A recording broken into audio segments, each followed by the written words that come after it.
السلام عليكم ورحمة الله وبركاته. قبل أي حاجة ما تنسوش تصلوا على النبي عليه أفضل الصلاة والسلام، ولو بتسمعنا لأول مرة وعندك أي اقتراحات اكتبها لنا في كومنت، وما تنساش تدعمنا بلايك وتعمل اشتراك للقناة. ويلا نبدأ.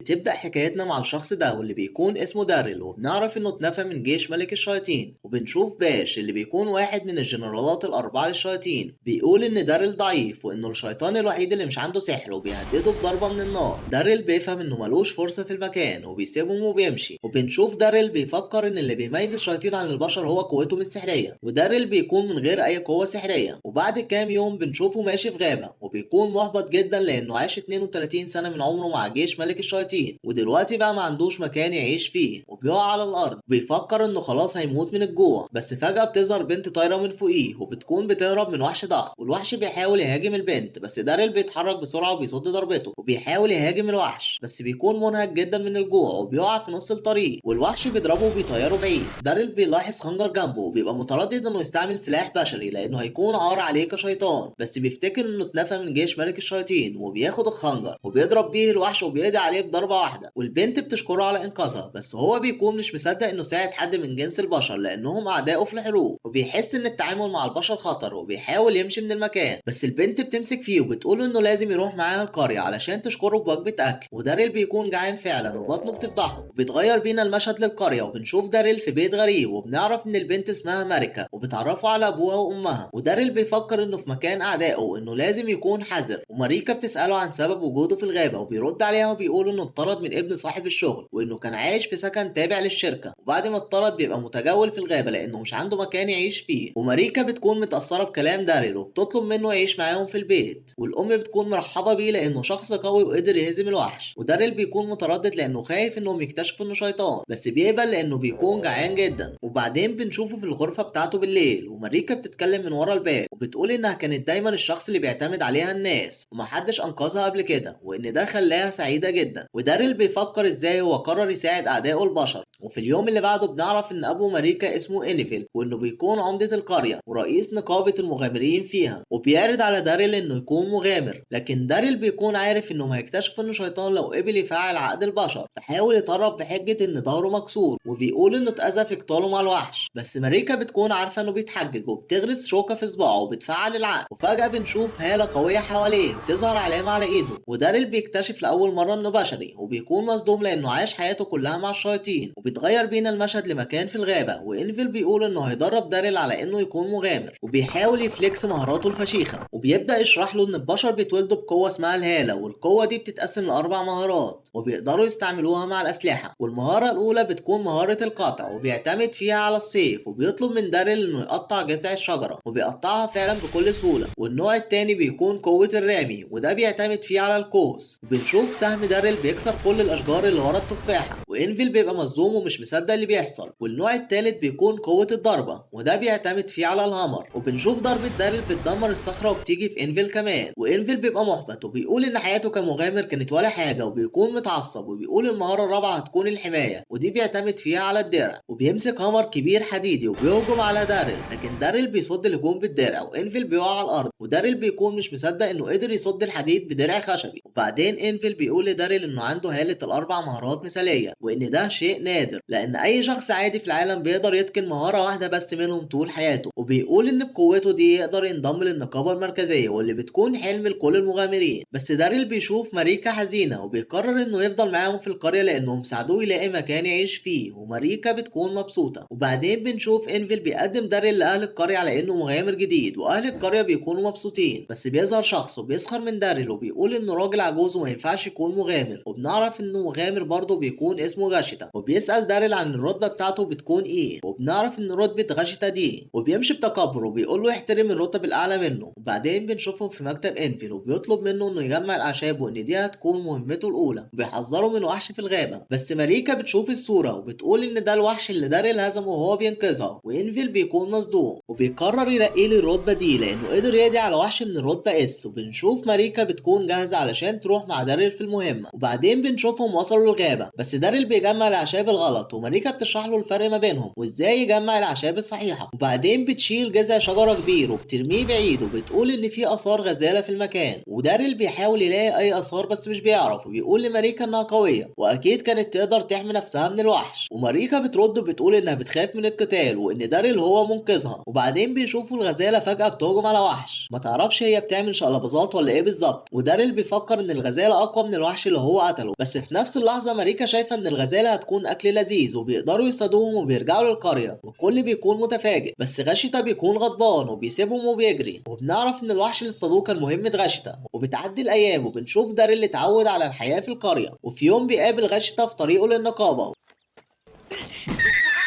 وغاشيتا كالعادة بيكون غضبان ومتكبر. وبعدين داريل بيشوف انفيل قلقان وبيسأله عن السبب. انفيل بيرد وبيقول ان غاشيتا غضبان بسبب ان داريل اصطاد هدف المهمة بتاعته، بس ده مش بيكون السبب الوحيد. وبيقول ان وصلت لهم مهمة جديدة وان الوحش ده اقوى من القرد اللي قتله داريل، بس المهمة دي بتكون للرتبة سي او اعلى، وغاشيتا قابل المهمة. وداريل بيقول انه هيوقف غاشيتا، بس قبل ما يمشي ماريكا بتديله شنطة علاج من الاعشاب وبيروح في طريقه وبيشوف اثار تدمير لوحش كبير. وفي نفس اللحظة بيلاقي غاشيتا بيجري عليه ووراه افعى عملاقة وبيجهز نفسه للقتال، بس الوحش بيتجاهله. وغاشيتا بيهاجم الوحش بس مش بيأثر فيه، وبنشوف داريل بيضرب الافعى العملاقه بقوه بس مش بيكون كفايه انه يقضي عليها، والافعى بتهاجمه بديلها، بس داريل قدر يوقف الضربه بمهاره الدفاع وسيفه بيتكسر. وقبل ما الافعى تهجم عليه تاني بيعمل دمج لمهاره الرمايه وقوه الضربه مع بعض، وبيضرب الافعى العملاقه بهجوم قوي جدا بيخترق بطنها وبيقضي عليها. وبعدين بيستخدم الاعشاب اللي معاه وبيبدا يعالج غاشيتا وبيديله برشامه ضد السموم. وغاشيتا بيساله ازاي قدر يعرف العلاج اللي محتاجه لجروحه، وداريل بيرد عليه وبيقول انه اتعلم كل ده بمساعده ماريكا في مهمات جمع الاعشاب. وغاشيتا بيعيط لانه بيستوعب ان الشخص اللي كان بيكرهه هو اللي انقذه من الموت. وفي اليوم اللي بعده بنشوف غاشيتا داخل النقابه وبينادي على داريل باخوه الكبير وبيقول انه انقذ حياته وبيطلب منه يبقى المدرب بتاعه. وداريل بيبقى محرج وبيتمنى لو كان سابه يموت. وبيتنقل بينا المشهد لمملكه الشياطين وبنشوف زبيانتس راجعه من الحرب ضد البشر من دشمله وبتلوم المساعد بتاعهم لانه فشل في استكشاف معسكر البشر.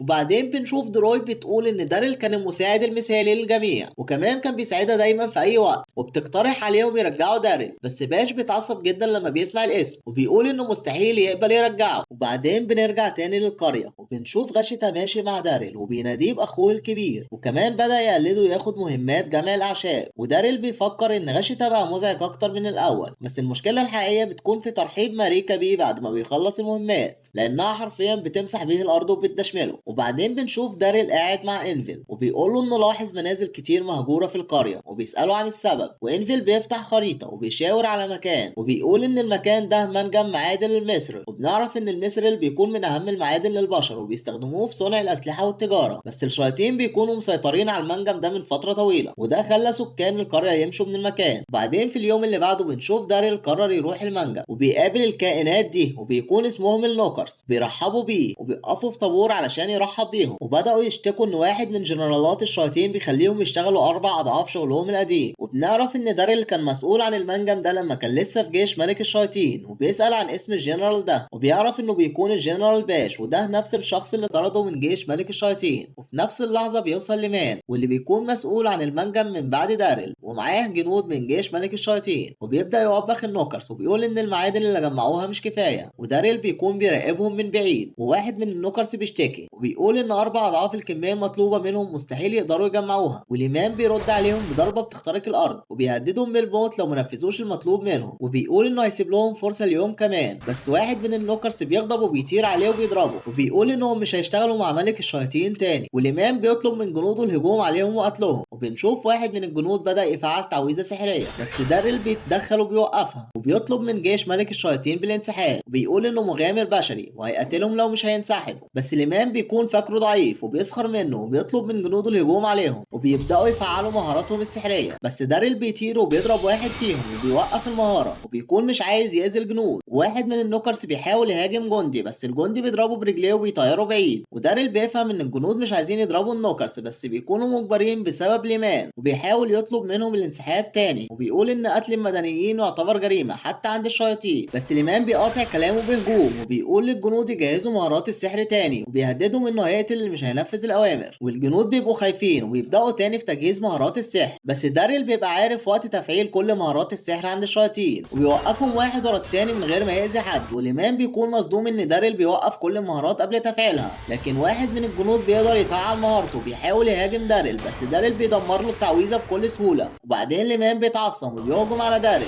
بس داريل بيدمر الضربه بسلاش سريع وبيجري بسرعه عليه وبيبقى خلاص هيقتله، بس بيوقف هجومه. وليمان بيكون مرعوب وبيقول انه مش مقاتل وانه مش فرد من جيش ملك الشياطين، وبنعرف انه مجرد نادل صديق للجنرال باش، وان باش هو اللي طلب منه يكون مسؤول عن المنجم. وبيتاسف لداريل وبيطلب الرحمه. وبعدين داريل بضربه سيف بيشيله شعره وبيقول له يروح يقدم استقالته اول ما يرجع لمملكه الشياطين. وليمان بيوافق وبيجري من المكان بسرعه. وبنعرف ان النوكرز قرروا يخلوا داريل سيدهم الجديد، ووعدوه انهم هيوصلوا المعادن للقريه بتاعته. وبعدين بنشوف داريل رجع للقريه وبيقول لانفيل انه قدر يرجع منجم المثرل من الشياطين، وبيطلب منه يوفر حمايه للنوكرز من الشياطين. وانفيل بيوافق وبيقول انه هيبعت رساله للنقابه المركزيه علشان يساعدوهم. وبعدين بنشوف الناس بدات ترجع تاني للقريه، وانفيل بيشكر داريل على انقاذه للقريه. وبيتغير بينا المشهد لمكان مملكه الشياطين، وبنشوف زيبيانتس بتروح لغرفه باش الخاصه وبتلاحظ وجود كره ضخمه من معادن المثرل، وبتسال باش عنها. وباش بيرد عليها وبيقول انه بيصنع سلاح سحري بيقدر يخزن الطاقه السحريه فيه، وانه بالسلاح ده هيكون افضل جنرال في مملكه الشياطين. وبنعرف ان السلاح محتاج مثرل كتير، بس زيبيانتس بتقاطع كلامه وبتقول ان منجم المثرل تم السيطره عليه من البشر. وباش بيبقى مصدوم، وزيبيانتس بتكمل كلامها وبتقول ان عنده استدعاء من ملك الشياطين. وباش بيتصدم اكتر. وبعدين بنشوف بنت صغيره في غرفه ملك الشياطين بتقول لباش انها طلبت منه يوقف شغل على السلاح السحري، وبتكون غضبانه ان المنجم بقى تحت سيطره البشر، بس في الاخر بتعامله زي الاطفال وبتخليه يتاسف. وبعدين بتقول له يطلب من داريل المساعده لانه شخص موهوب وذكي، وبتأمره بالانصراف. وبعد ما باش خرج بنكتشف ان ملك الشياطين عارف ان داريل مطرود وبيفكر ازاي باش هيقدر يتصرف. وبعدين بنرجع للقريه بنشوف ماريكا مبسوطه ان القريه رجعت زحمه بالناس تاني، وبتقول لداريل انهم لازم يبقى عندهم اطفال في اقرب وقت ممكن. وداريل بيبقى مصدوم للحظه لانه مش عارف هو سمع الكلام صح ولا لا. وبعدين بيسمعوا صوت غشتا بيعمل مشاكل مع فريق من المغامرين، وداريل بيروح يشوف ايه الحكايه وبيقول لغشتا يبطل يعمل مشاكل. وبنشوف الراجل ده بيعرف على نفسه على انه قائد فريق مغامرين من مدينه كامبل، وبيكون اسمه فيتون ورتبته بتكون بي. وداريل بيعرف على نفسه، وفيتون بيشوف انه من الرتبه دي وبيبدا يسخر منه وبيقول انه مستحيل يكون الشخص اللي قدر يرجع المنجم، وبيقول ان اخرهم جمع الاعشاب. بس داريل بيكشف انه قتل الافعى العملاقه بعد ما مغامرين مدينه كامبل فشلوا في اصطيادها. وفيتون بيبقى مصدوم واهل القريه بيحتفلوا بداريل. وبعدين في اليوم اللي بعده بنشوف داريل بيقابل شخص اسمه بيست فريد، وبنعرف ان الشخص ده من النقابه المركزيه، وبيقول انه بيحاول يتكلم مع النوكرز، بس النوكرز رافضين يسمعوا لاي حد غير داريل. وبيطلب من داريل انه يكون وسيط للنقابه المركزيه مع النوكرز، وداريل بيقبل يساعدهم. وبياخد بيست فريد للمنجم وبيطلب من النوكرز يتعاونوا معاه، والنوكرز بيوافقوا بسرعه. وبيست فريد بيبقى واقف مصدوم. بعد كده بنشوف داريل بره المنجم وبيقابل فيتون في طريقه، وبيساله عن سبب وجوده في المكان. وفيتون بيقول انهم في مهمه لحمايه شخص مهم من النقابه المركزيه. بعدين فجاه داريل بيلاحظ قوه سحريه في المكان وبيروح يشوف ايه اللي بيحصل، وبيلاقي جنود من جيش ملك الشياطين فبيستخبى في الشجر. وبنشوف قائد الجنود دي بيعمل حاجز سحري وبيطلب من داريل الاستسلام، بس داريل بيكون عارفه وبيطلع صديقه من جيش ملك الشياطين وبيكون اسمه ريزيت. وريزيت بيتعرف على صوت داريل وبيوقف التعويذه وبيجري عليه وبيحضنه. وبعدين بيساله عن حياته بعد ما اتطرد من جيش ملك الشياطين، وداريل بيكشف له انه بشري وبيطلب انه يخلي الكلام ده سر ما بينهم. وريزيت بيقول ان المكان بقى فوضى من غير مساعده داريل لان باش دايما بيتصرف بتهور، بس ريزيت بيكون موجود بامر من ملك الشياطين علشان يصالح النوكرز ويتاسف على اللي حصل لهم من جيش ملك الشياطين. وبيطلب من داريل انه يرجع لجيش ملك الشياطين، وبيقول انهم اصدقاء حتى لو من عرق مختلف، وان واحده من الجنرالات بتأيد رجوع للمملكه. بس داريل بيرفض وبيقول انه بعد ما اتطرد لقى ناس تعتني بيه وساعدوه انه يعيش زي انسان عادي. بس ريزيت بيبقى مصر انه ياخد داريل معاه المملكه وبيحبسه في تعويذه من الماء، وداريل بيدمر التعويذه بسهوله وبيقول انه مستحيل يرجع، بس بيعرض عليه يبيع لهم معادن المثرل. وبعدين بياخد ريزيت لمكان بيست فريد وبيقول له عن فكرته في بيع المعادن للشياطين، وبيست فريد بيكون متردد، بس داريل بيبدا يشرح ان المثرل مهم للشياطين وهيكون سبب حروب كبيره بين الشياطين والبشر على المنجم، وانهم هيقدروا يوقفوا الحروب لو هيبيعوا المثرل للشياطين. بس فيتون بيكون رافض فكره التعاون مع الشياطين وبيحاول يهاجم ريزيت،